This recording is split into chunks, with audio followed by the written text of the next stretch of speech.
What up, everybody? Welcome to Coffee Hour with me, your host, Paul Abernathy. Thanks for joining me. We've been doing this now for quite a while. And if you're not familiar with the show, or maybe you just stumbled upon it because one of our loyal followers has let you know about the show, thanks for joining us. We talk all things National Electrical Code and electrically related.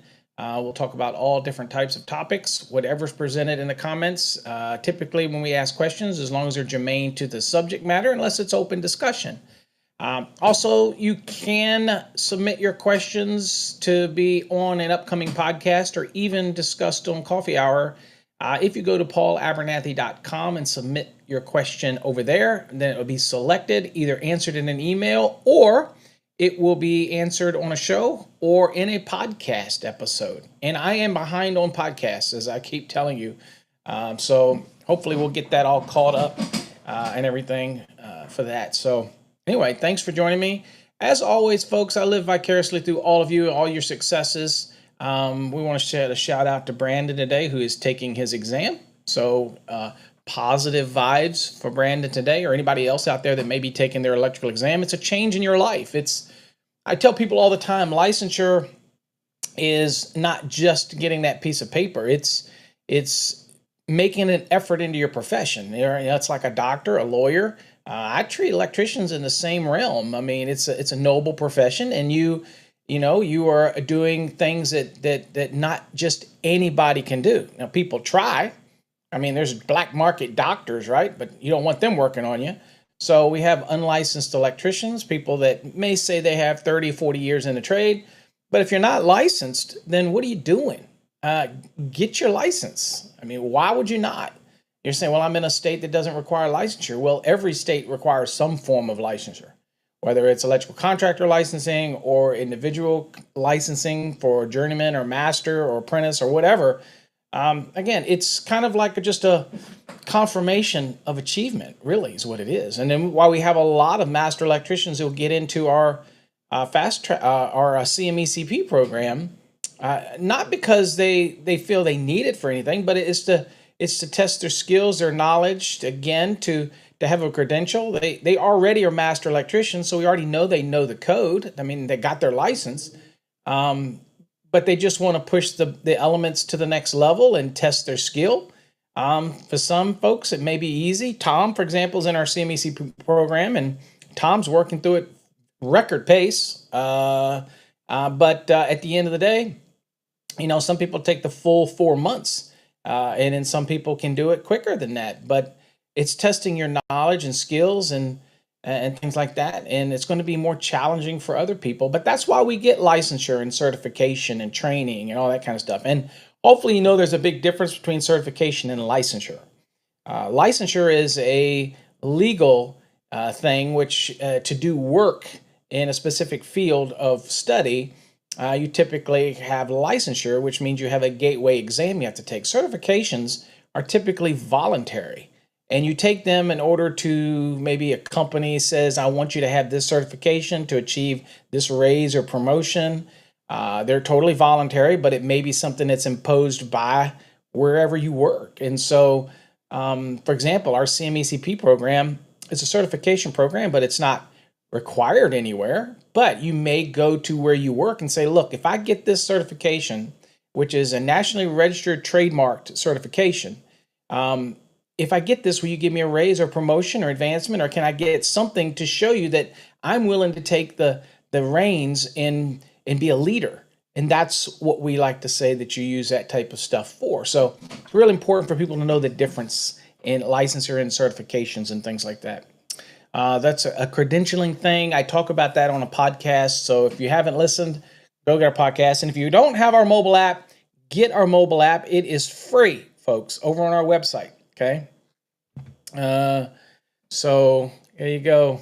There you go. Tom is burning the candle at both ends. He is definitely a worker. Let me tell you that.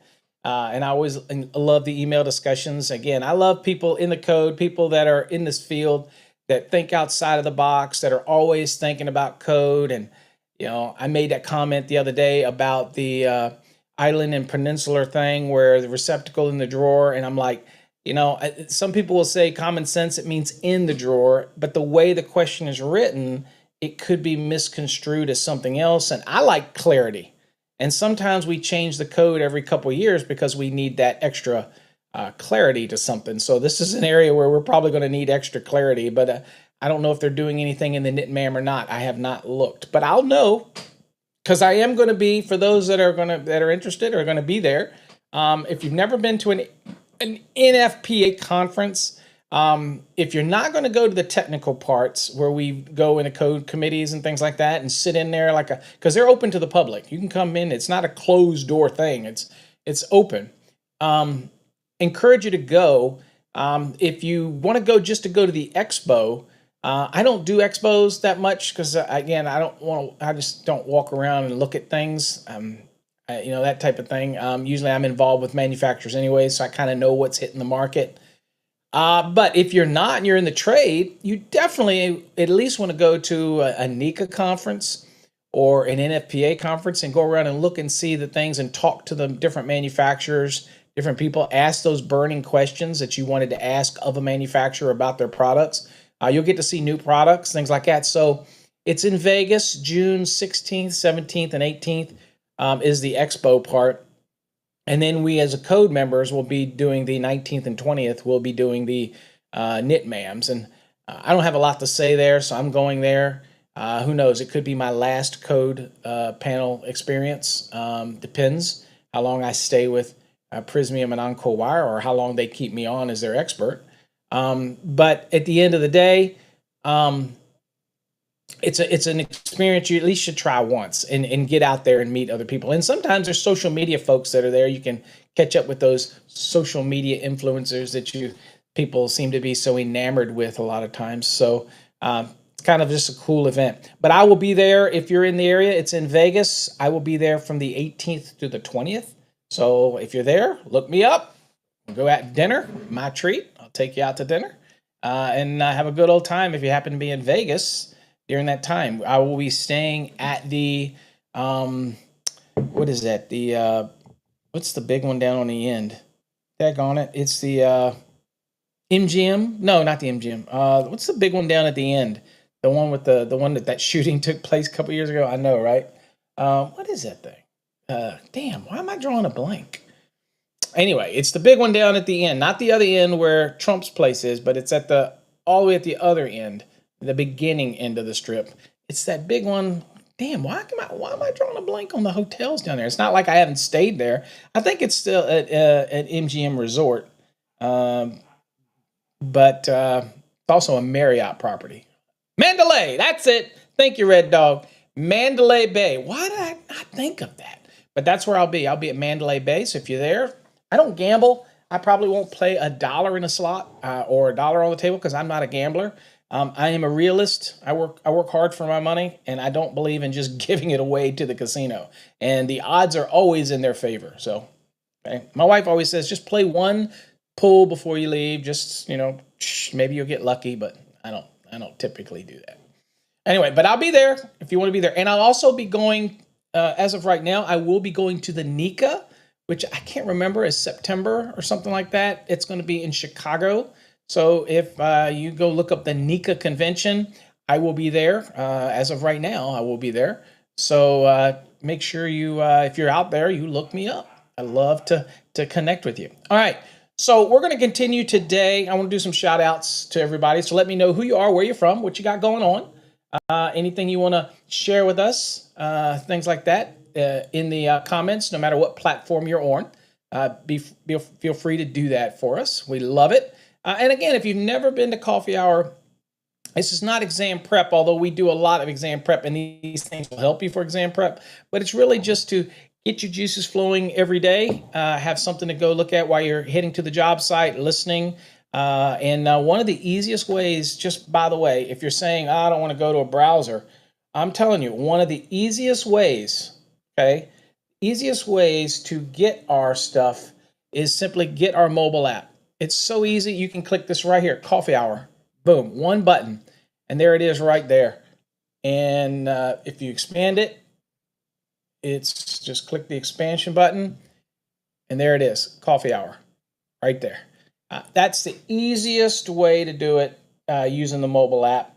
And so it's kind of why we created to make things as easy as possible. So it's free on our website. Just go to fasttracksystem.com and you'll see it in the navigation. It says mobile app, and you just simply download it. It'll ask you, do you want to accept notifications? Say yes. Rarely from time to time, I might send you an emergency notice about a change in a state somewhere or something, but usually I don't send much out. So don't worry about spam, and we're not loading anything on your computer or your phone. It simply basically creates a shortcut link, that type of thing. You could also go to the website, go to Coffee Hour on our website at fasttrackstube.com, and you can bookmark it and save it to your computer screen as well, or to your phone as a shortcut. You could, from your browser, you could do that too, either way. But you get a lot more features with the mobile app. Okay. All right, let's do some shout outs real quickly. Then we'll get into today's lesson, which we're continuing on with service and electrical equipment. And we're going to be starting today's journey with service and outside wiring clearances and all that kind of stuff.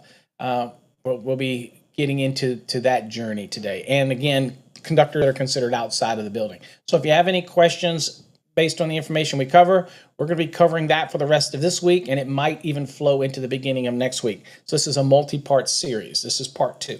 Hopefully you watched part 1, which was yesterday. So if you haven't, make sure after today's video, live stream, yes, we are live, you can go back and watch it. Now, keep in mind, we do play replays of the morning coffee hour every day about 5 o'clock Eastern time. So if you miss something or you want to rewatch it again, go watch it again. Sometimes it takes a second look for things to sink in, that type of thing. You don't have to watch it. It is a replay.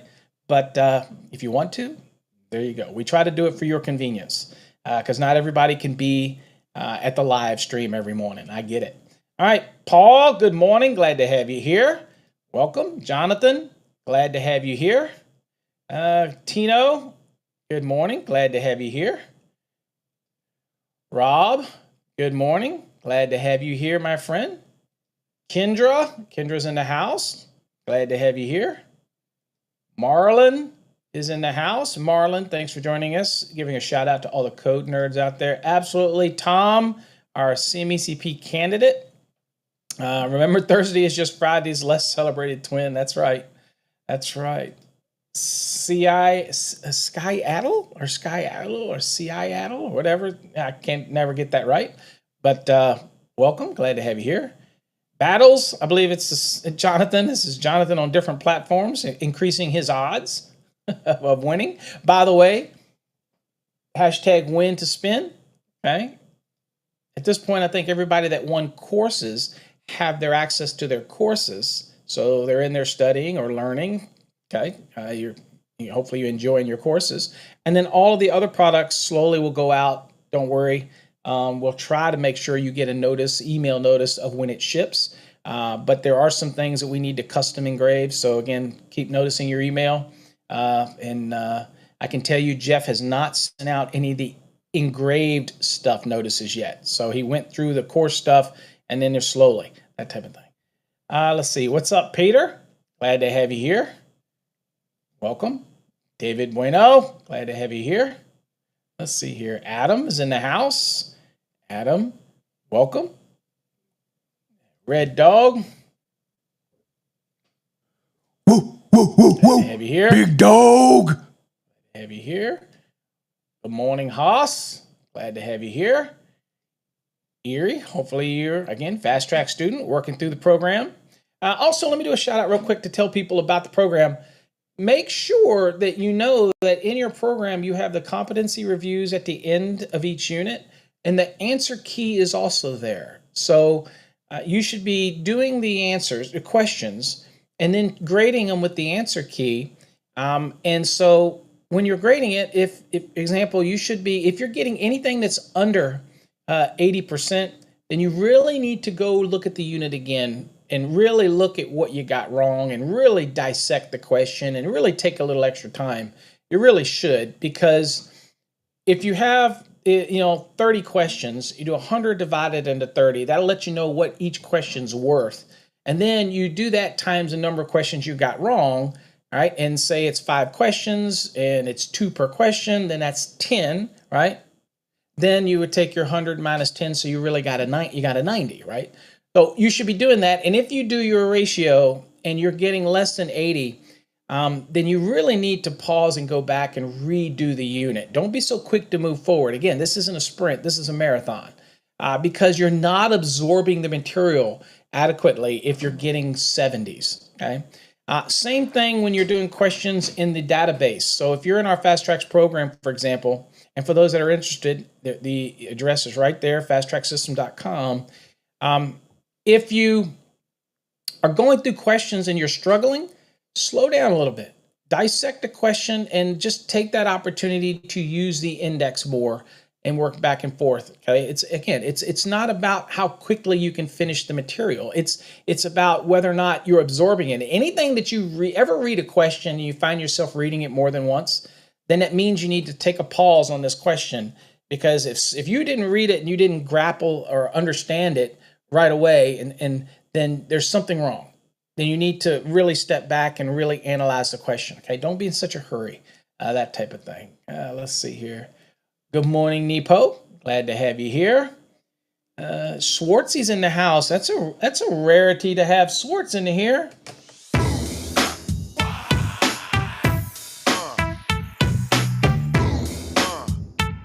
Woo, woo, woo, woo. Big dog. What's up, Daryl? Swartzy's in the house. Okay, here we go. Brandon, good morning. Today, I believe, is exam day. Positive thoughts.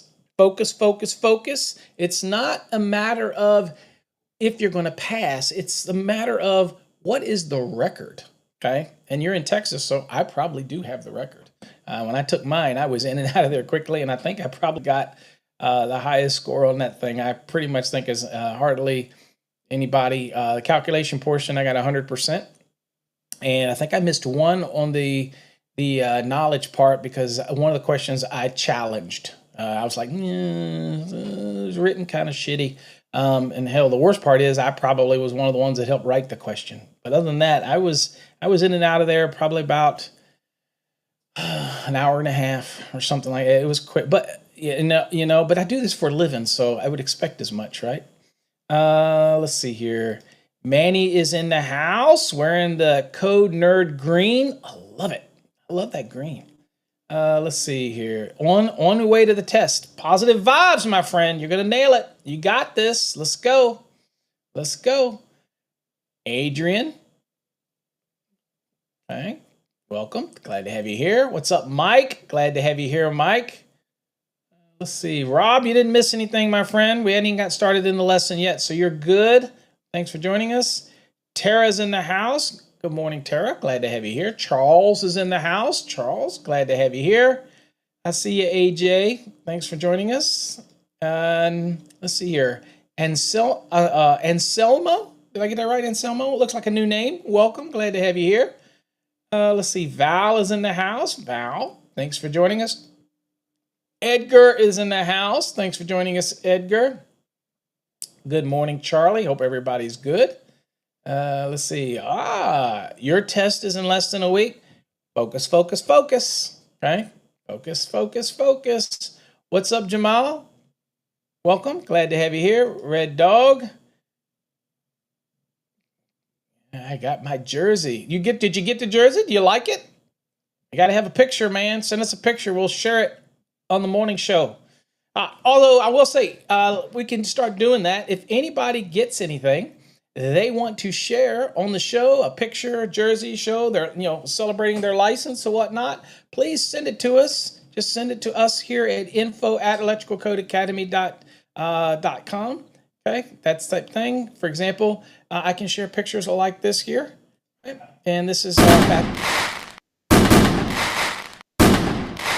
right. For those that are interested in Fast Tracks Tube, there it is. Best video platform out there. Okay. Let's see. Val says you've got access to your course. Good deal. Glad you got it. Robert, welcome. Glad to have you here. San Antonio. What's up, Juan? Glad to have you here, Juan. Ryan in the house. Ryan, thanks for joining us. Let's see here. Marlon says we're ready to purchase the bidding software. Could we use it for residential? Absolutely, you can. Absolutely, you can. Residential and commercial. Make sure you let them know that you're, if you're buying it, let them know you know me. Okay. Please do that. Let them know. Okay. They are great people over there. What's up? Francis, good morning from Jersey. Let's see here. Angel, good morning. I am doing well, my friend. Another glorious day. Every day I wake up, I'm like, I feel blessed that I can come and do this, hang with you, and be able to do these. Okay. Let's see here. Tino, blessing. All is well, my friend, and I do thank you. And we do appreciate you coming. Let's see here. August, good morning. Dallas, my stomping ground for the last 11 years over in Dallas area. There you go. I am doing good, my friend. Thank you. Glad to have you here, Angel. Joseph, up in New Jersey. Glad to have you here. Outdoor weather's beautiful. It's beautiful here today in Virginia. Got some rain coming tonight, but it looks good. All right, guys, continue it up. Let me know in the comments. If you come in late, that's fine. Just let us know you're in here. Let's get into today's lesson that we have for everybody. Good morning, Frank. Whoop, whoop. Glad to have you here, Frank. Woo, woo, woo. Big dog. It is almost Friday, and then these weeks click by. You know what I'm saying? What's up, Terrence? Good morning. Glad to have you here, my friend. And as Frank is showing everybody, make sure you do get in with the hashtag win so you can get in on the next drawing that we have going on. Yeah, I know we're slow with our drawing payouts, but we'll get them. We started with the courses first, and we'll get them. We're just a little slow here, okay? Don't worry. It'll happen. All right, let's talk about now. Let's get back into our discussion on conductors, service conductors, and equipment. Let's talk about applications where conductors are considered outside of the building.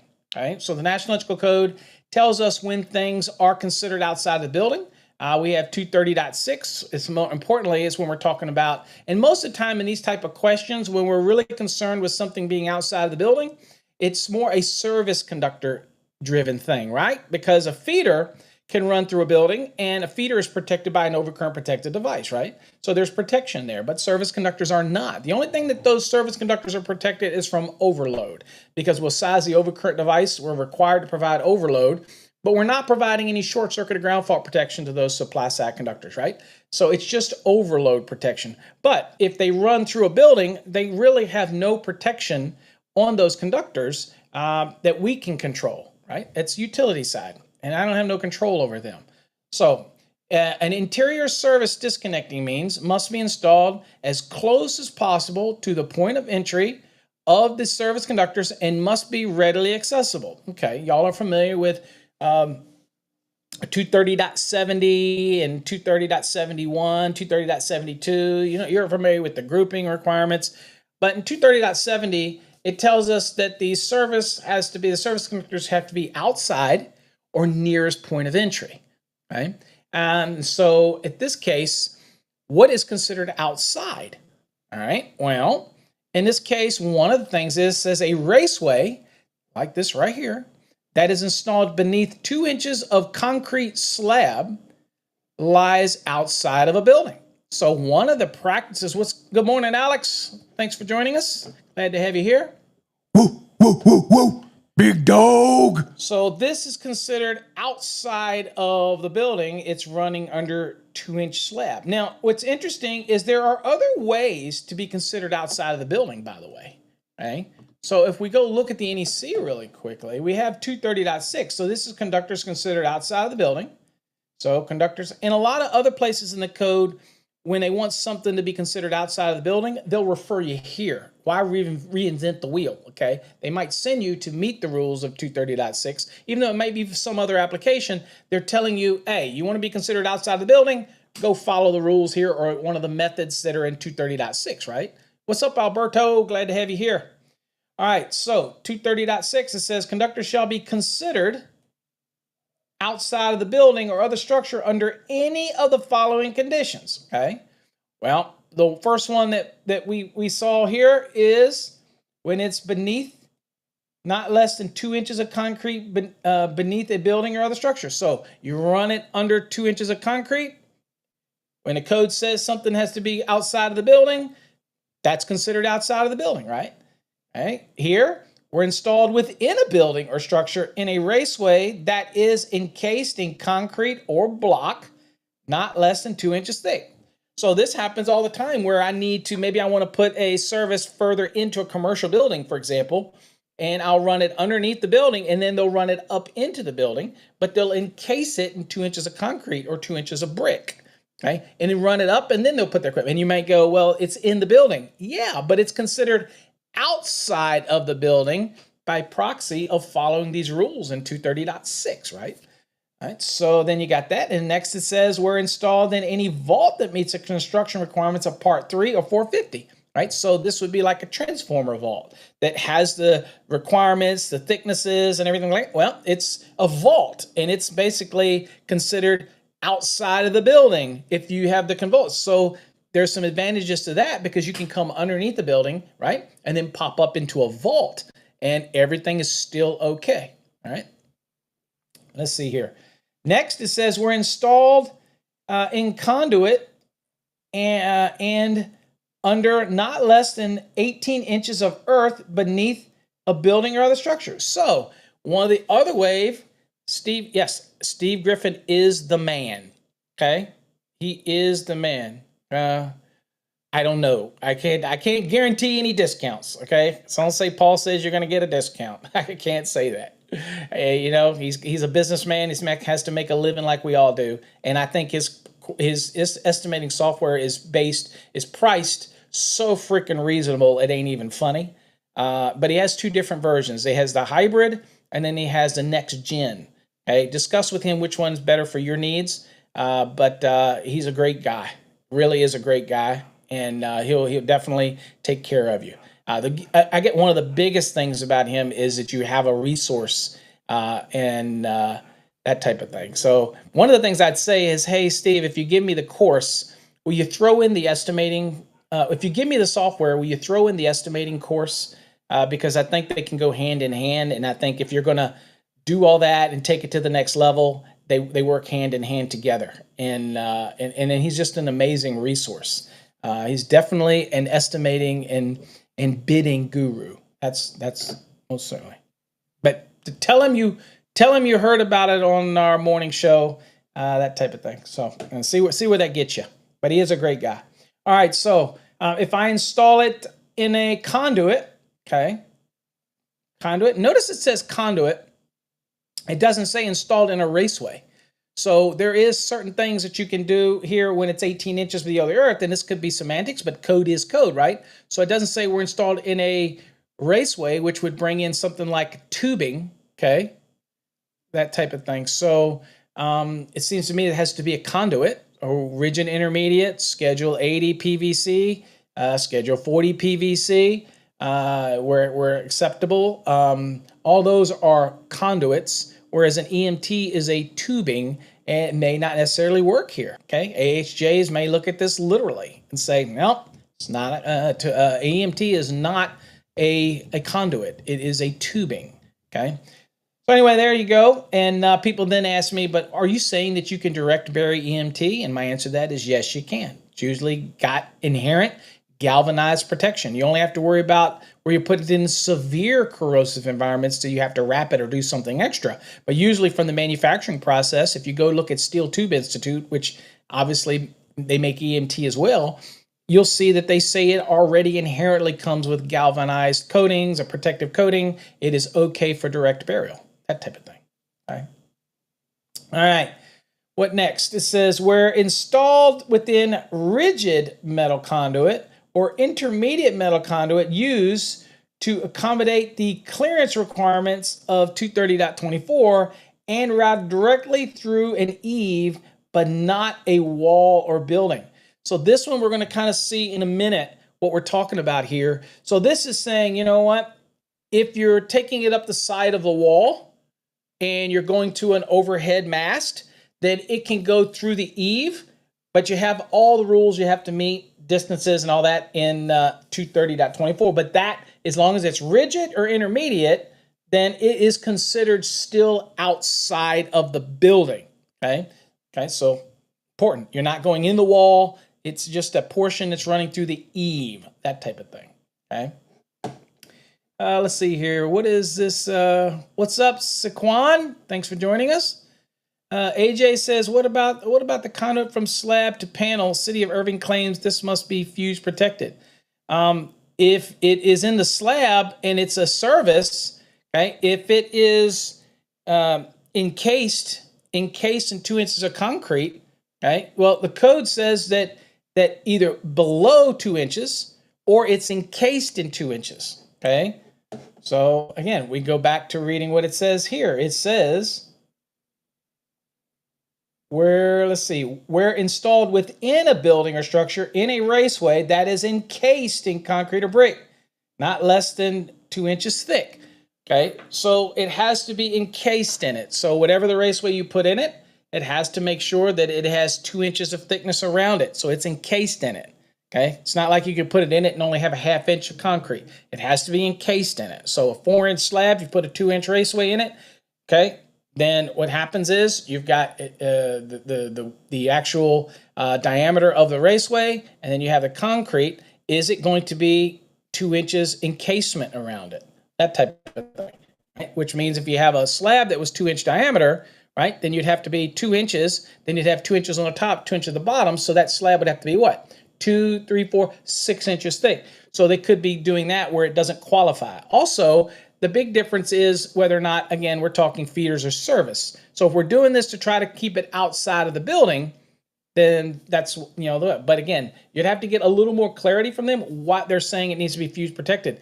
Is it outside of the building? Do they have an amendment that says they're ignoring the allowances in 230.6 Are they ignoring this right here? Are they not observing this to be considered? Because here it says it's considered outside the building for any of the following conditions, okay? So you'd have to find out what their rationale is behind it, that type of thing. Now, all feeders have to have overcurrent protection. Service conductors, again, if we're doing it to make it consider it outside of the building. Now, that's not going to work for 1 and 2 family dwelling applications because you're required to have an emergency disconnect outside, okay? But in other than 1 and 2 family, then again, you can run it in the walls, that type of thing. All right, let's get back to the lesson. What's up, Carlos? Glad to have you here. Welcome. Good morning, Jay. Glad to have you here. All right, so that was that one. Below 2 inches of concrete. Conductors installed under 2 inches or more of concrete beneath the building. Okay, there you go. All right. All right, for 1 and 2 family dwellings, the service disconnect means or emergency meter disconnects must be located outdoors in a readily accessible location. So if you're doing 1 and 2 family applications, that right here, good. What are they saying, AJ? This is no, they're claiming that the conduit carrying feeders, the distance from panel to slab are not outside. If it's a feeder, it doesn't matter. All feeders have to have overcurrent protection. That's the only way it becomes a feeder. So I think either we're having a terminology issue here or not understanding. Are you talking about service conductors or are you talking about feeders? Because for a guy like me, a technical guy, they are different. So yes, all feeders have to have, whether you run it outside of a building or in the building, they have to have overcurrent protection on them. All right, that type of thing. Service conductors, if you follow these rules in 230.6 and you're either putting it in a conduit 18 inches below grade, or you're putting it in a raceway that if you're putting in a conduit that's encased in concrete, 2 inches of concrete all around it, then it's outside of the building. If you're doing it below a 2-inch slab, at least 2-inch slab, then it's considered outside of the building until the moment that it penetrates and goes into the building. Unless when you penetrate, it actually is penetrating in a brick or concrete column that is going to give you 2 full inches of concrete around it. So again, they may not be understanding it, or maybe the situations is a little more other details involved. Every installation is different, but it sounds like there's some kind of miscommunication going on with that application, or it could be just what they want. And I will tell you, Irving, Texas tends to have a couple inspectors that kind of can go rogue from now and then. There's a great inspector in there, James Hawthorne. He's a great guy, but sometimes some of those inspectors can go a little bit too far because they're very heavily involved in the code development process and they form their own opinions. and that type of thing. But not saying James, but I'm just saying in general, that type of thing. Sometimes they can go a little too far, but again, there's probably more details than that. All right, code knowledge. When are conductors considered outside of the building? When they are installed in rigid metal conduit? When they are located not less than 7 feet above finished grade? When they are encased in not less than 2 inches of concrete? Okay, and we see encased means the raceway, right? And then you have at least 2 inches of concrete all around it. That's what we mean by encasing it.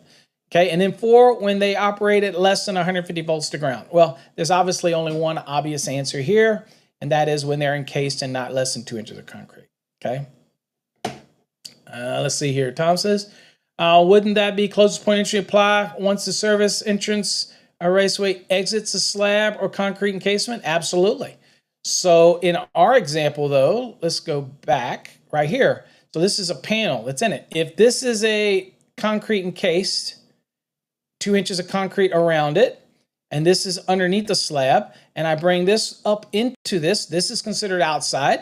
As long as it were to go in here, and this was a, we're installing it, what? If we had, let's see here, in a raceway that was encased with 2 inches of concrete all around the raceway, then guess what? It's still considered outside of the building, even though it's entering into the building. It can, hell, it could go to the second floor.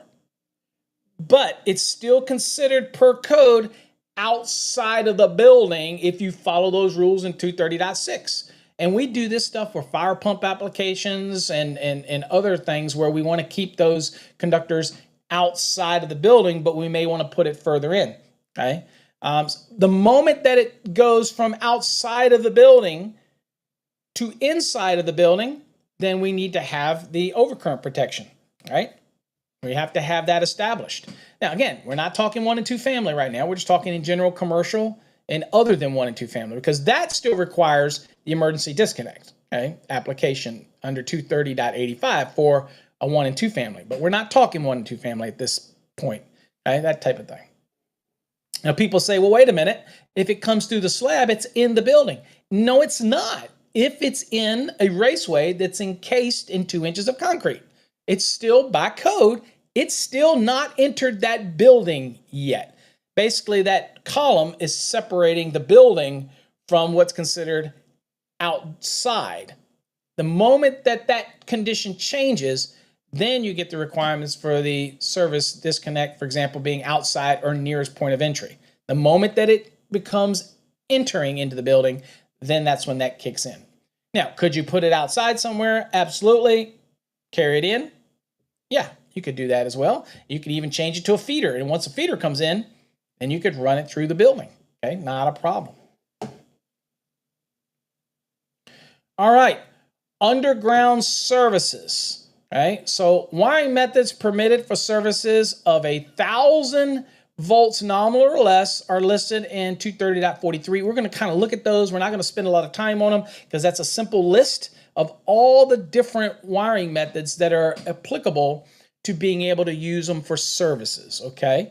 And that is going to be in 230.43. That's like a list of all the different types of wiring methods. Now, direct buried conduits or other raceways must be installed in adherence with Table 300.5a minimum cover requirements. Okay, 300.5, just so we can look at it. This is a depth of cover table, and I get this from time to time. People ask me quite a few questions about this. So this is for underground applications. Okay, so when we look at this, this is what we're looking at. This is minimum cover. Okay, this is for direct burial cable. This is for conduit or other raceways shall be installed to meet the minimum cover requirements. Okay, so this is your minimum cover requirements table right here.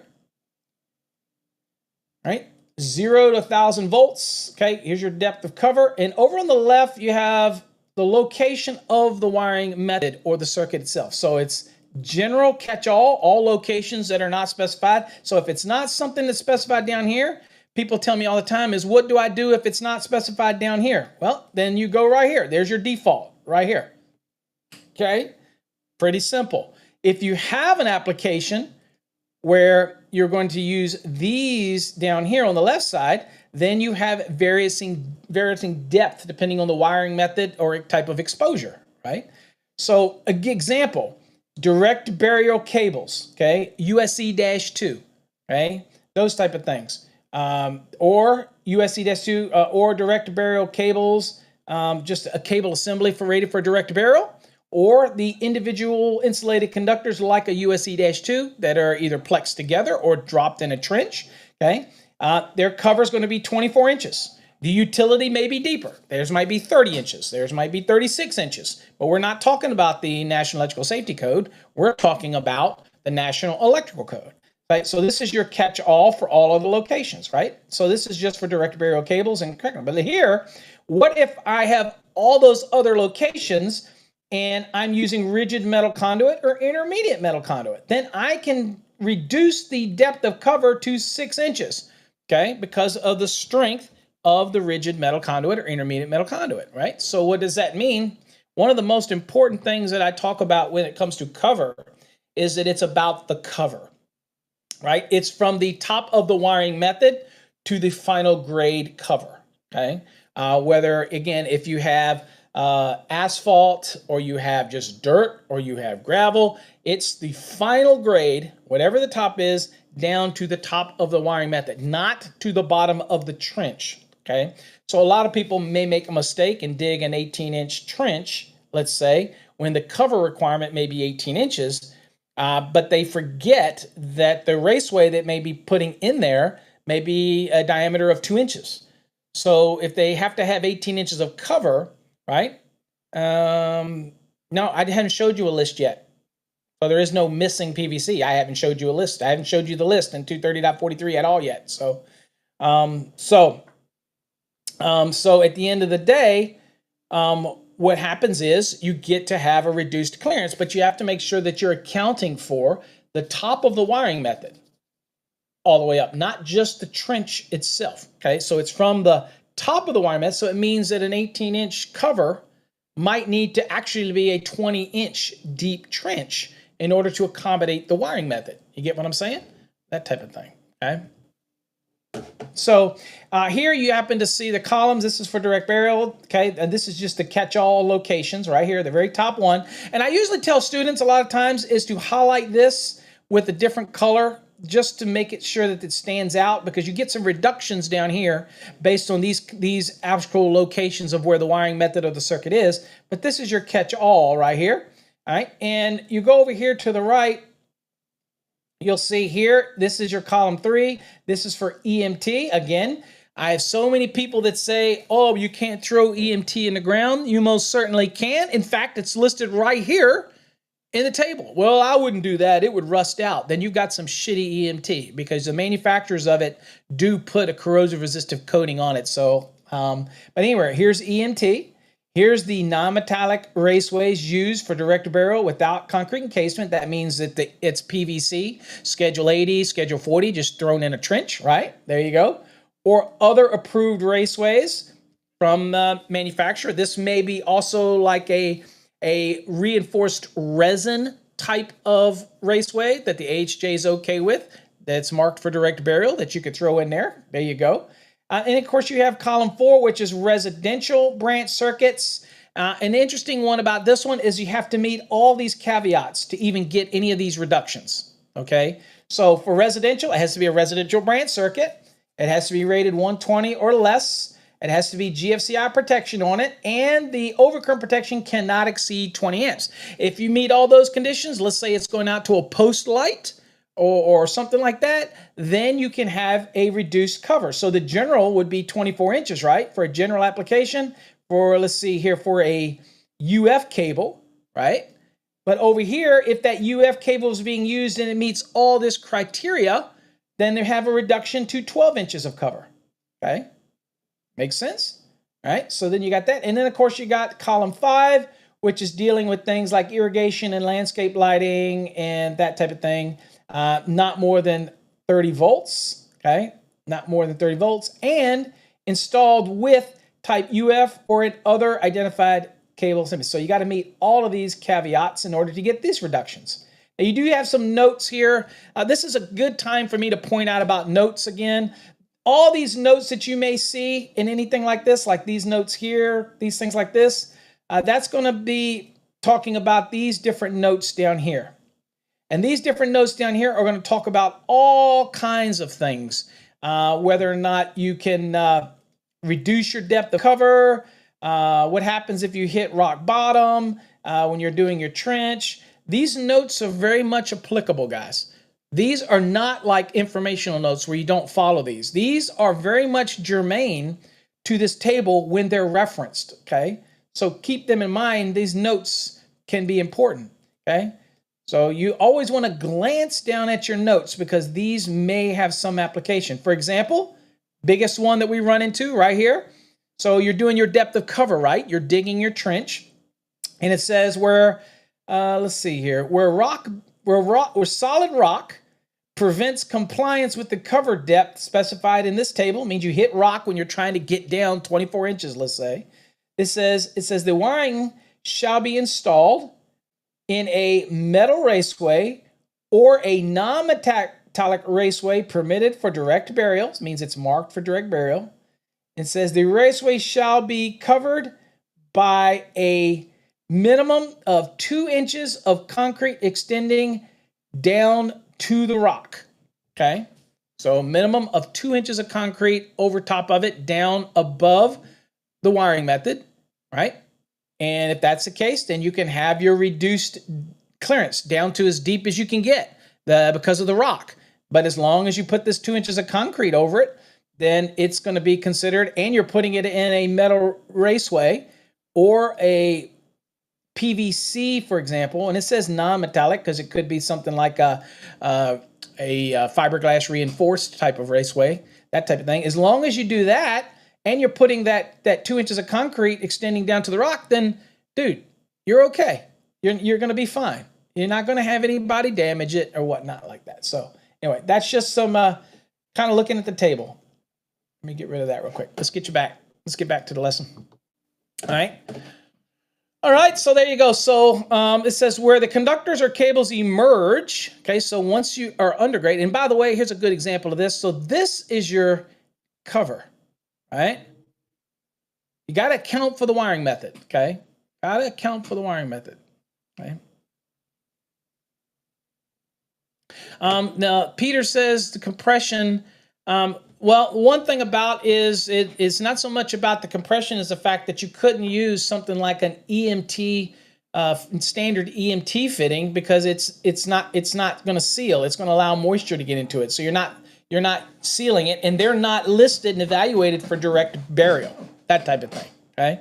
So, all right, where are we at here? All right, so where these conductors or cables emerge as a direct wiring, buried wiring method, a bushing or fitting must be installed to protect conductors from abrasion on the end of the conduit or tubing that terminates underground, okay? So a lot of times what you'll have, and I don't know if we have a picture, we don't.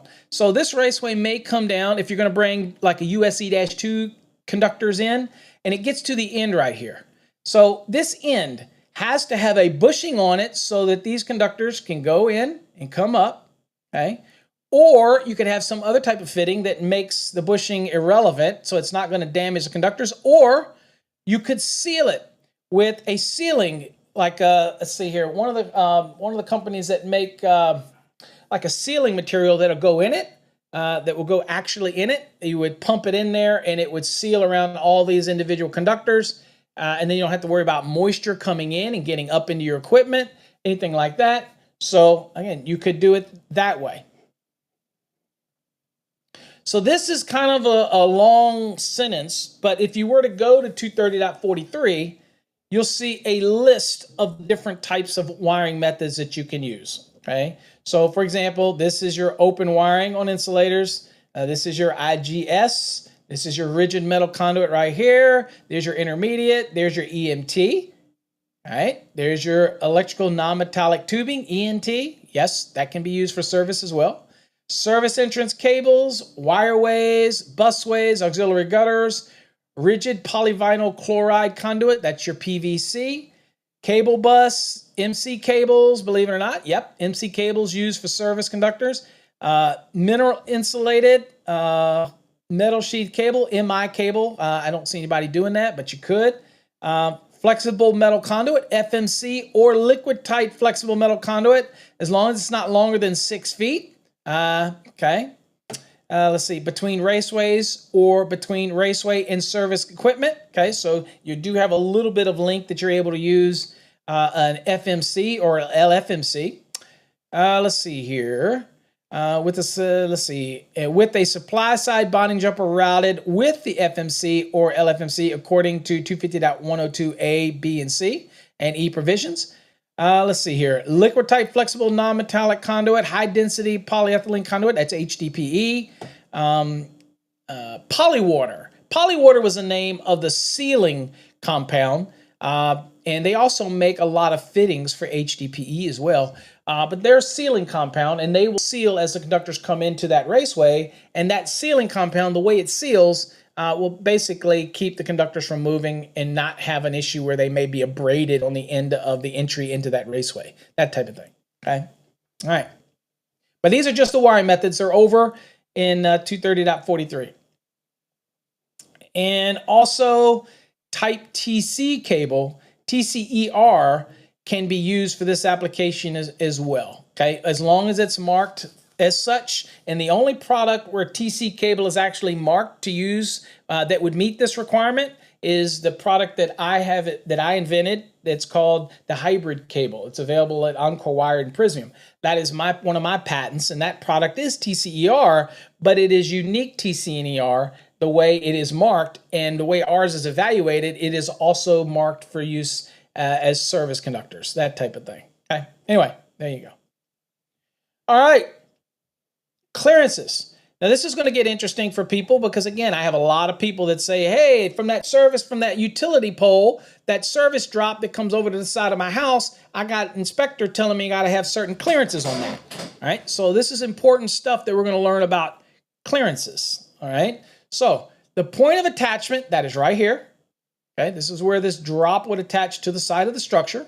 It says the point of attachment of the overhead service conductors to a building or other structure must meet 230.9 and 230.24 minimum clearances. In all cases, this point of attachment must be at least, this is the point of attachment, right here, must be at least 10 feet above finished grade.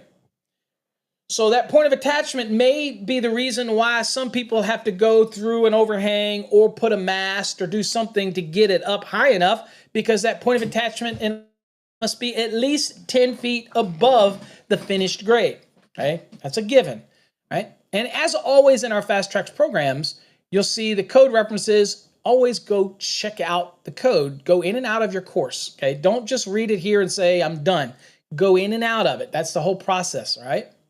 Also, overhead service conductors accessible only to pedestrian traffic must have a minimum 10 feet vertical clearance above finished grade sidewalks, platforms, or projections that will permit personal contact. People will be able to walk under it, get to it. All those type of things are going to have a minimum of 10 foot of clearance, okay? The voltage must not exceed 150 volts to ground. That's a 120 to 40 volt system. That's your normal 3-wire drop that comes down from a transformer, let's say. That is going to be 240 volts between phases. Any one of the phases to ground is going to be 120. Certainly going to be not exceeding 150 volts to ground, okay?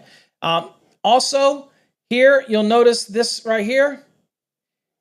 The 3-foot clearance from windows are found in 230.9. Does not apply to conductors run above the top level of the window. So it doesn't apply up here. Okay, so you could have conductors coming from a drop over top of the window.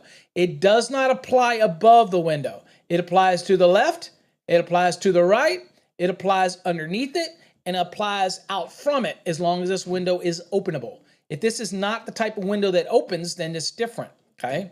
But that is the general rule for the clearance. Now, that applies to what? That applies to the conductors. That does not apply to the raceway. Okay, another misconception that people have there. I can run this raceway right here beside this window if I want. That is not a problem. I can even run SE cable right here by this one. That is not a problem. The moment that I hit the weatherhead and I have these conductors that come out the end, that is where we could have a problem, okay? And that's where we can't have them within 3 feet, okay? So you have to keep that in mind as you're routing things and running your service conductors up. Okay. Now, one of the important things that I like to point out here is I'll go to the code because this is important stuff for me to point out is when we go look at the code, and we'll go back and look at this real quick for clearances. Okay. So here we're in clearances. And this is the one that people all kind of point to, when it comes to clearances. And the other one that I'll show you real quick is this one, point of attachment. So this is where we got the point of no case shall it be less than 10 feet. So the point of attachment, okay?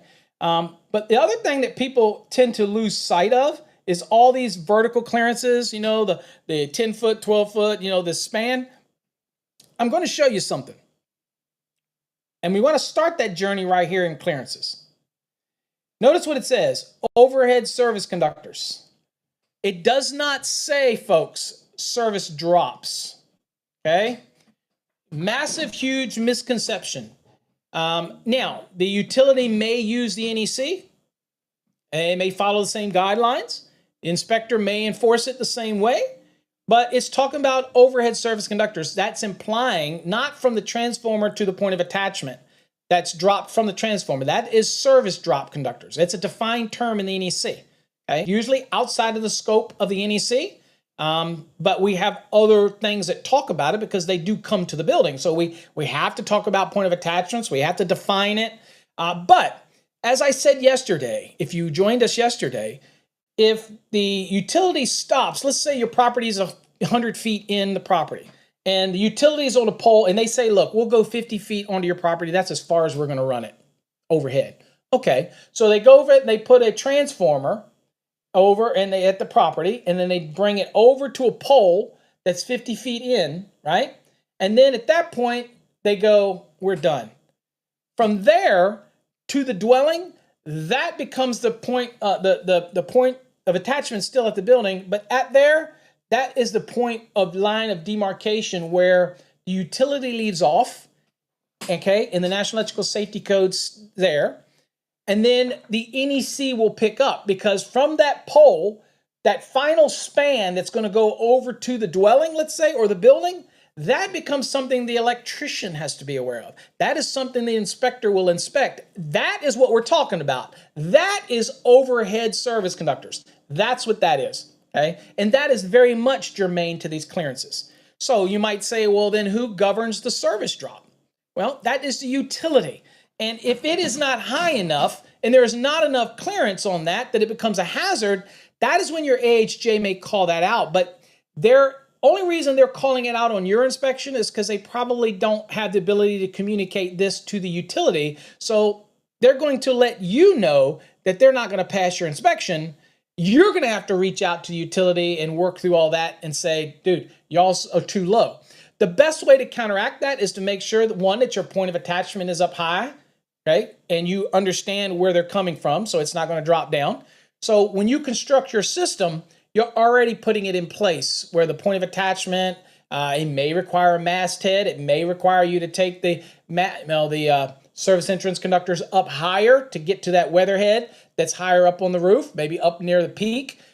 Whatever you need to do it so that it ensures that that service drop from the utility is high. But the NEC really doesn't govern that. It governs overhead service conductors, okay? So always important to keep those things in mind. And a lot of times people enforce stuff because they really just don't know, right? They just enforce it blindly because they really don't know. But here you can see that these clearances above roofs and things like that are talking about overhead service conductors, right? And just wanted to throw that out. And then you go down here, vertical clearances, okay? 10-foot rule. You notice it says vertical clearances for overhead service conductors. Overhead service conductors, okay? All those type of things, right? So important. These are sometimes things that people overlook, right? And I'm sure there's an illustration here. So you notice something right here? No transformer on this pole, okay? But if this right here was under the purview of the electrician, and maybe the utility left off right here, or they've gone all the way back, somewhere back on the property, well, all of these clearances now are under the purview of the NEC, okay? But these are overhead service conductors. They are not service drops at this point. Now, if this had a transformer right here, and the utility ran this down to the point of attachment, then these would be service drop conductors. And they would technically not be covered by the NEC, although they're going to pretty much work hand in hand with the NEC. And most of the National Electrical Safety Code draws a lot of their information from the NEC, or they have their own blue books or their own rules, their own regulations, but you may get an inspector who calls it out. The one thing that I cringe sometimes is home inspectors call that out, like the electrician can do anything about it. They can't on a service drop.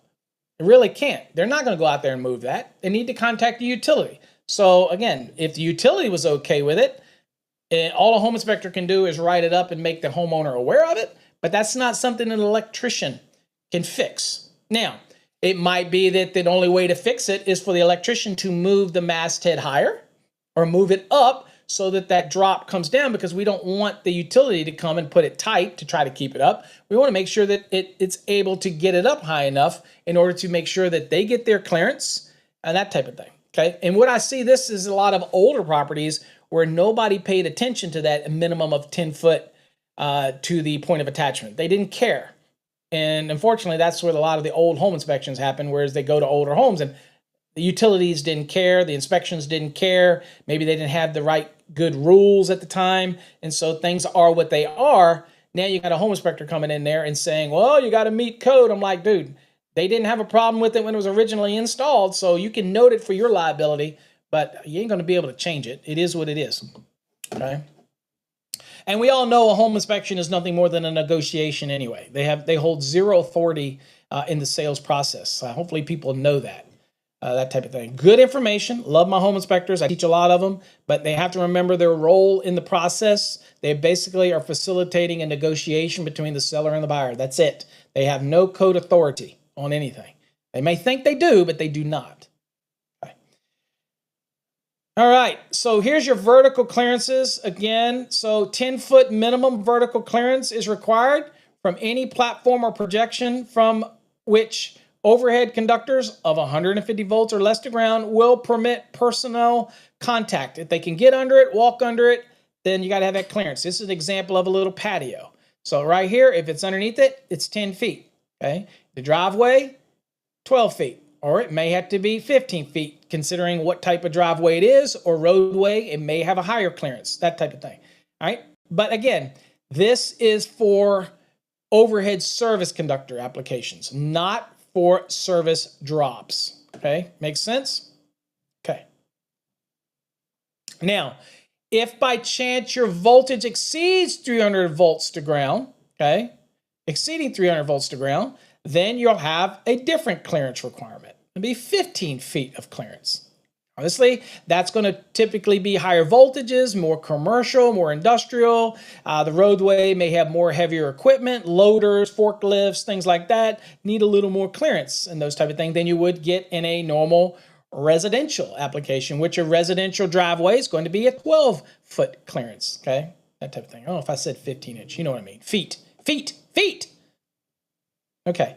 Public streets, alleys, roadways, parking lots subject to truck traffic, yada, yada, yada, then they're going to have an increase to 18 feet of clearance. Also seen this on exams when it talks about things like areas where you're going to have the overhead service conductors going over areas where it's going to have cultivation, grazing, orchard. Then that's going to be a minimum of 18 feet because of the pickers and all those other types of equipment that have buckets and lifts and things that could go higher. So again, it's all relevant to where that traffic is going to be. And ultimately culminates into something like if you happen to be going over railroad tracks, if that's the case, then we need 24.5 foot clearance vertically over railroad tracks. People say, when would that ever happen? Well, it happens a lot in the rail yards, right? Where you'll have these overhead service conductors coming over, feeding different areas, and it may not be service drops. At this point, the utility said, dude, I'm stopping. Now this is a rail yard. Y'all run y'all stuff. Y'all do y'all's thing. Then they have various clearances they have to meet, okay? They are different, Terrence. Absolutely. I have written books for home inspectors. I teach home inspectors. If you're a member of NACHI, I originally wrote or co-authored their original electrical course, and they still use it today. I just don't edit it anymore. And I did a lot of their videos. So if you're in NACHI and you go through their electrical videos, you'll probably see a video with me in it. The original video I did, dude, I think I must have weighed 270 pounds. I look like a damn beached whale in that video. I'm bulging out of my shirt, and it ain't because of the guns, all right? It's because of the pudding. But at the end of the day, I taught a lot of HIs, and a lot of them are great, but a lot of them think that they're a municipal inspector and they're not. And so we have to kind of gauge that. Let's say swimming pools, overhead conductors, clearances are listed in 680.9. So while these are general clearances in 230, this is another great example where the code can supplement or modify, right? You've heard me talk about that in the code. We talked about that at the beginning of the week when I did some NEC layout. The code can modify or supplement, and this is a case where 680.9 is going to add some additional clearance requirements when you're working around swimming pools and things like that. Okay. Now, what about above flat roofs? Okay, conductor clearances above flat roofs. So conductors must have a vertical clearance of at least 8.5 feet. All right, so if you look right here, this is a flat roof. This roof can obviously be walked on. So we have to have this clearance. So here is the minimum clearance, okay, above the roof surface. These are your code references, by the way. Jot them down. It's your homework. Okay, you'll notice this is for services. But you'll notice this is also a 225 clearance. This is also a feeder clearance. Okay, 225 is outside feeders and branch circuits. Okay, so conductors must have a vertical clearance of at least 8.5 feet. So this is what this picture illustrates. This red area is showing you this no-go zone, okay, above this flat roof. Okay, now that is your vertical clearance. Now the vertical clearance above the roof must be maintained. So you must have this clearance of those conductors that pass over a rooftop, must maintain this vertical clearance for a distance of at least 3 feet from all edges of the roof. So this is kind of, think of this as an umbrella. So here's your rooftop, 8.5 feet up, and basically this goes out, right? Out 3 feet all around the perimeter. And I always like this image, by the way, because this raceway is going up in order to get the height that's necessary. People say, well, does that mast have adequate strength if it's rigid or if it's intermediate metal conduit or whatnot? Remember my golden rule? My golden rule is anything 3 foot or more, I'm putting guy wires on it. I don't care whether it's rigid or intermediate. It doesn't say that in the code. It says it has to be adequate strength or use guy wires. You're going to have to make that determination. That is the rule that I use for my company. Anything 3 feet or higher, if it's a mast going up, then I put a guy wire on it, okay? So anyway, and my guy wire was typically in the opposite direction of the weight tendency. So if the drop is coming from this side, then my guy wire is on the right side. There's some people that put triads on it, okay, that type of thing. But I always put a guy wire opposite of the weight. So if it's pulling it this way because of the weight of the mast, then I put the guy wire on the opposite side. All right, anyway, so here it is, overhang, and you see it goes up still 8.5 feet. So basically, this is a no-go zone all the way around the building, okay? All right, so let's check your knowledge today. Let's see what we've encompassed today. It says, provide examples of why the NEC requires a vertical clearance of 8.5 feet above flat roofs for service conductors. Okay, all right, well, the real reason is flat roofs are commonly used for outdoor seating at restaurants, dwelling unit applications, and so on. You have seating, kind of like balcony areas that are like rooftops that are over a room, but it's kind of like a balcony, but it's a rooftop. And people sit out there, enjoy it. They're designed that way. Okay, so if the surface conductors were lower, someone could reach up and touch them. The minimum clearances help to minimize electric shock, okay, or the shock hazard. That's one of the premises of the code is to protect individuals that would come in contact or work with electricity, okay, that type of thing. So that's what we're doing.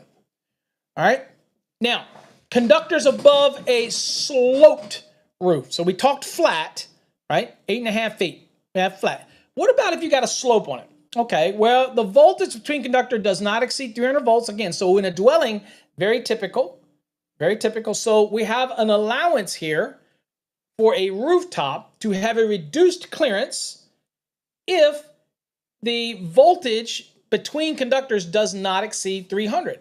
So phase to phase on a 12240 for a typical dwelling, it's not going to exceed 300, right? So if that's the case, if we have a slope on that roof that is not less than a 412 pitch, then a 3-foot clearance is permitted. So from here down, if we have a clearance that is not less than a 412, then I can have a reduced clearance above the rooftop, and I can drop it down to 3 feet. And then the whole concept of this is that if you have a 412, it's not less than 412, then it's steep enough that there's a chance that people aren't going to be up there unless they're trained professionals up there to do a task or a job, and then they have to be very prepared for what they're going to encounter. I mean, they're trained professionals, right? So again, you have the allowance to reduce the depth, the height, 8.5 feet above a roof, if you have the sloping that is not less than 412 pitch, okay? And if you have that, then you can reduce that clearance down. Okay, I'm gonna be honest with you, Brandon. Have a blessed day, yourself, my friend. Going into the test, you got this. Focus. It's not about passing. It's about breaking the record. You got it. Remember, real quickly. Remember the 3-wave method. Go through immediately. Answer all the questions that you just know flat out. You know, if you have a question that's more than a minute, mark it electronically. And then go to the next question. On the next wave, go back and only look at the ones you marked. And then if you answer one within another minute on the second wave, unmark it and go to the next question. If you can't answer it in a minute and a half, leave it marked and go to the next question. Unmark the ones that you answer, okay? Then the third wave, you're going to answer the question regardless whether you use an educated guess, okay? You eliminate the ones that you know are wrong and increase your odds. If you do answer it on the third wave, uncheck it and go to the next one. And then the time that you have left, focus on the things that still are marked, that type of thing, okay? Relax, breathe deep. You got plenty of time. Take your time. You got it, all right? Okay. All right, where are we at here? So unlike 230.24b, which stipulates that the vertical clearance also includes the drip loop, 230.24 provisions mention only the service drop conductors because the end of the service drop conductors could be part or all of the drip loop. Caution is advised. So what we want to do is go look at this, right? And so we're going to go look at 230.24 so we can get a kind of a better understanding above the roof. So here we're here. Let me get rid of this, okay? And let's go to look right here. So here's the above the roof. So here's our general clearance requirements. Here's the above the roof. That's our 8 foot 6 inches, okay, 8.5, okay? And here's your maintain it. So here are the exceptions that we're talking about, okay? There you go. There's the exceptions, right? So here's what we're talking about here. This is exception number 3, right here, okay? It says, where the voltage between conductors does not exceed 300, okay? It's a typical 12240 volt service, okay? It says a reduced clearance above only the overhang portion of the roof is not less than 18 inches, okay? That's the overhang portion. It shall be permitted if 1 is not more than 6 feet of overhead service conductors and it doesn't go more than 4 feet horizontally above the roof overhang. And 2, they are terminated at a through-the-roof raceway or approved support. Okay, and I don't know, this is an example right here of just showing you an overhang right here, okay? An overhang right here, assume this is outside. I can't see, it looks like it is, yes. So this is, say, through the overhang portion. So this portion that goes over the roof, it can go up to 4 feet. This conductor can span 4 feet, and it can have a reduced clearance at that portion where it goes through the over the overhang. Okay, all right. So again, horizontally doesn't go more than 4 feet. You overall don't have more than 6 feet of overhead service conductor, and you can have over the overhang portion, it can be reduced to 18 inches of clearance. Okay, so that's this portion right here. I'll zoom in if this helps any. And that didn't really help any. This portion right here. So you can have it. Now, in this case right here, at the point of attachment, I still have the 3 feet, right? This is above the roof right here. But you have some reduced clearance right there where it goes above the roof, okay? Hold on here. All right, let me get back real quick. And this is their example of this umbrella around it, okay? If you have any questions or that's not clear, please, please, please let me know. And this is, okay, here's a good illustration to show you what it's talking about. So the overhang's not more than 4 feet. The reduction can be up to 18 inches instead of the 3 feet, as long as it's a through the roof penetration over the eave.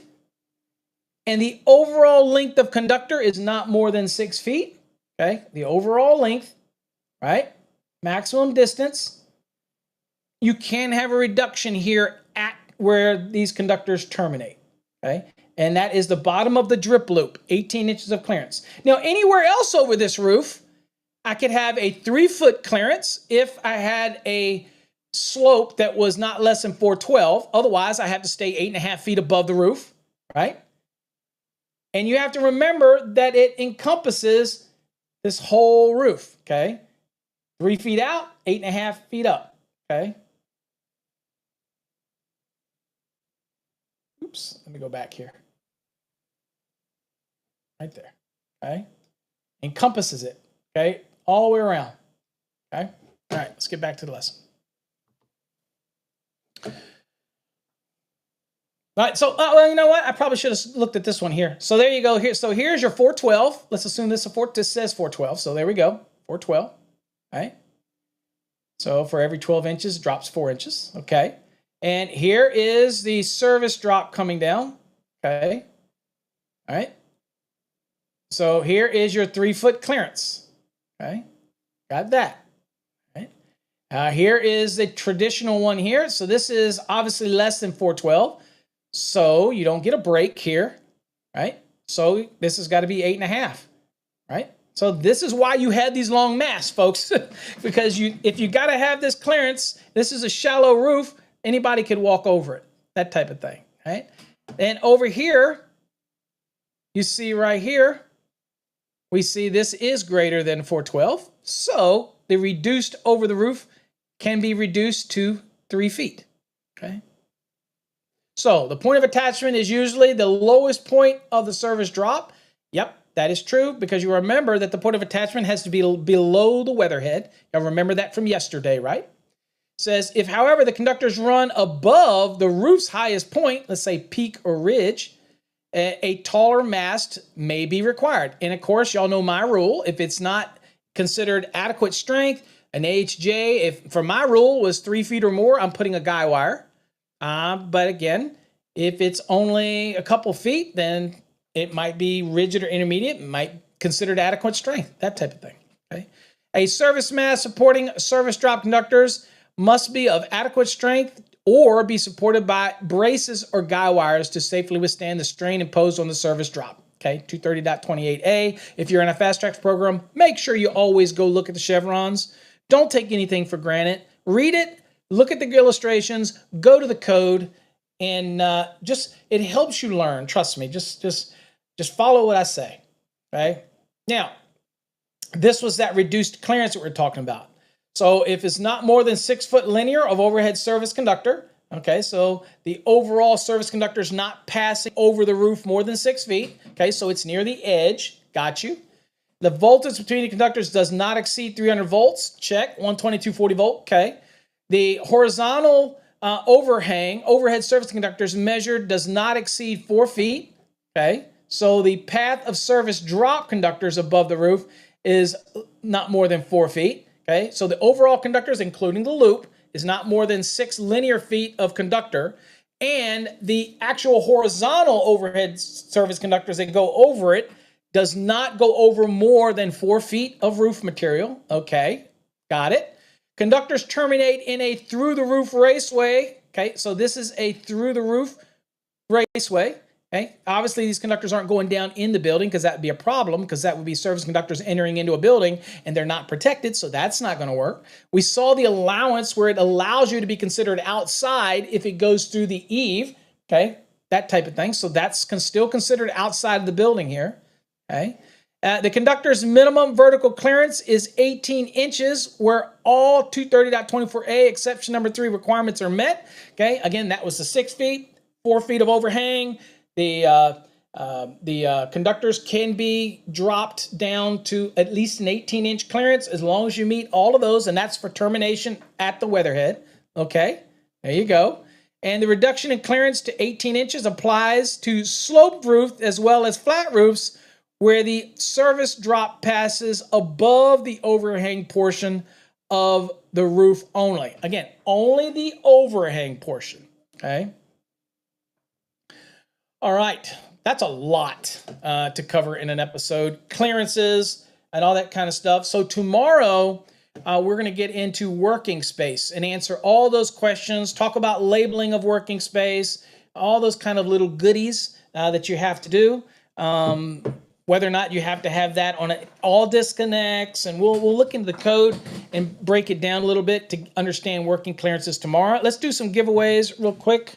Let's give 4 away today. So let's spin the wheel and give away some goodies or get you on the list.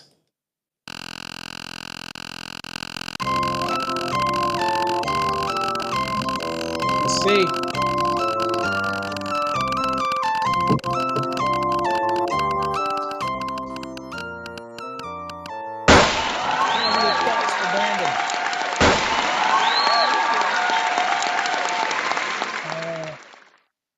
All right, Ben, you're listed in for the NFC card drawing. You're in the drawing for that NFC card. For those that aren't familiar with that, it is our promo cards. You see them right here, engraved on metal, steel, and it has an NFC in it. You can reprogram it if you want, or you can use it to share the love for our stuff, our show, our promotions, things like that. If you become an affiliate, then you can actually program it with your affiliate. If you work for a company and you get other electricians to sign up for our courses or exam prep stuff, you'll make money if you want to be an affiliate. So that's another way to use the card. I didn't really think about that, but there you go. We are always looking for affiliates. If you love what you got and you want to help other people, make a little money in the process, become an affiliate. Over on our website under the info tab, you'll see it where it talks about becoming an affiliate. Congratulations, Edward. You're in the drawing for the VD card. All right, congratulations for that. So what we got here.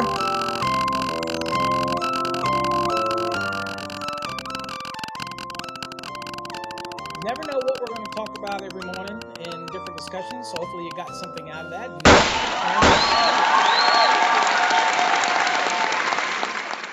Rob Nickman, you are in the drawing for Trade Hog.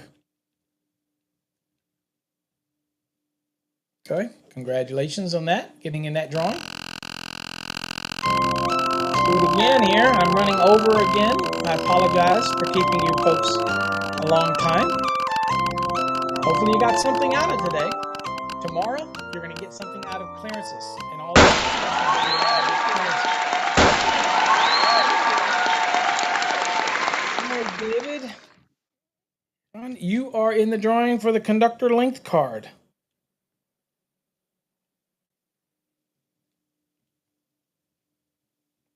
Congratulations on that drawing. All right, let's see. Let's do one more here in drawing, and let's see here. Make sure you did #win, and we'll let you get in. Still have some knives left to be drawn away. Okay, still have that. Of our voltage drop cards.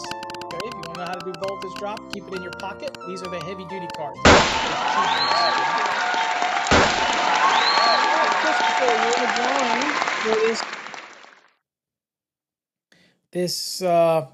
for the NFC promotional card. Again, probably one of the more popular things. People are actually buying these on our website because they used to be expensive with the website, right? But now, I don't remember what the price they are, but again, you're promoting Coffee Hour, but you can put your own website, your link tree on it. You can put your affiliate program. You put whatever you want on them. They're reprogrammable. That's so awesome. Okay, so if you're interested in that, put your business card on it. Link to your website. Okay, or maybe you just want to share the love for our show. That's up to you. All right, folks. I appreciate all of you that joined us today. Hopefully you got something out of today's episode. We covered a lot. Whether you sit back and watch it again tonight at 5 Eastern time and go, wow, we covered a lot of topics. Sometimes these things take a week to cover in a trade school. We covered a lot, so you might need to go back and read it. If you have any questions about anything that we've talked about, do me a favor. I don't have a problem with you coming tomorrow and asking me a question about a topic today that we didn't understand. Say, hey, Paul, can you retouch on something? Or maybe I didn't understand the clearances and how they're applicable or whatnot. You can do that because it's germane to the lessons that we're doing. Or you could go to paulabernathy.com and you can post your question there. Tell us exactly what your question is. Be very descriptive. Let me know what code cycle you're on. And then I'm more than happy to answer your question either in a podcast, either in an email, or maybe even on an upcoming coffee hour. You never know. All right. All right, folks. Till next time, stay safe. God bless. We'll catch you tomorrow, Friday. We will be digging deeper. We'll be in the clearances when it comes to working space, and we'll work from there. Till next time, folks, stay safe. God bless, and catch you on another coffee hour.